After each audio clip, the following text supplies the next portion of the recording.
So Peacemaker Season 2 is almost done, and it's been a great expansion on the ideas and characters presented in the first season while tying into James Gunn's new wider DC universe quite well. In Season 2, Episode 6, we get a major twist for the season, as the alternate Earth our peacemaking protagonist has been escaping to turns out to be the Nazi Earth, Earth X, a development that showcases how easy it can be for troubled people to fall down the alt-right pipeline if they aren't informed on the context clues. A lot of people predicted this twist coming for weeks, but it was still an edge-of-your-seat moment to watch the revelation unfold in the show itself. However, not everyone was pleased with this reveal, as the folks over at Epic Games, developers of the live service battle royale Fortnite, decided to remove the crossover Peacemaker Season 2 dance emote, Peaceful Hips, from the game as soon as they found out that the dance choreography foreshadowed the Nazi reveal by having the characters do extra swastika-esque poses. Epic even put out a tweet saying they were going to consult DC directly to inquire into their partner's creative intention. Let's conveniently ignore the fact that Epic Games happily took partnership with both Elon Musk's Cybertrucks and Kanye West Music, who are straight up Nazis, and their crossover items are still implemented into the game to this day,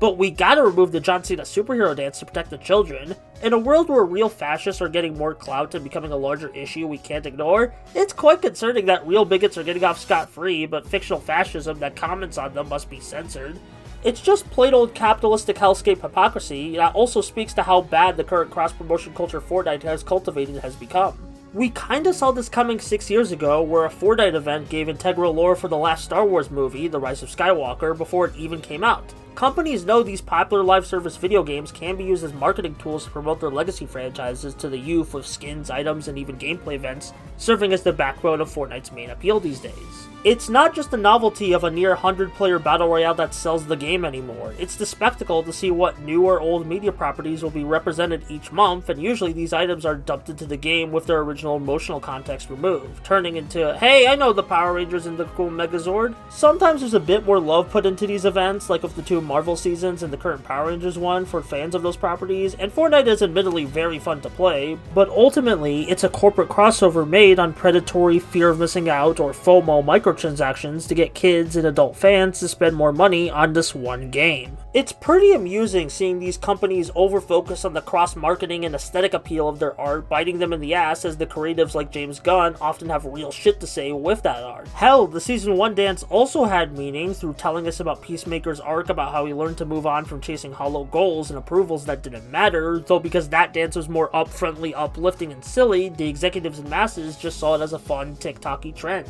But once you attach the harsh reality of the rising fascism behind it like Season 2 does, those same people panic and look for someone else to blame instead of taking accountability for not doing any further research and understanding the meaning. Overall, the Fortnite Peacemaker situation is ridiculous all around, and it shows how the people running these supposed creative companies are so obsessed with safe crossovers and marketing that the meaning of the themes and messages of their art they make get lost in the shuffle.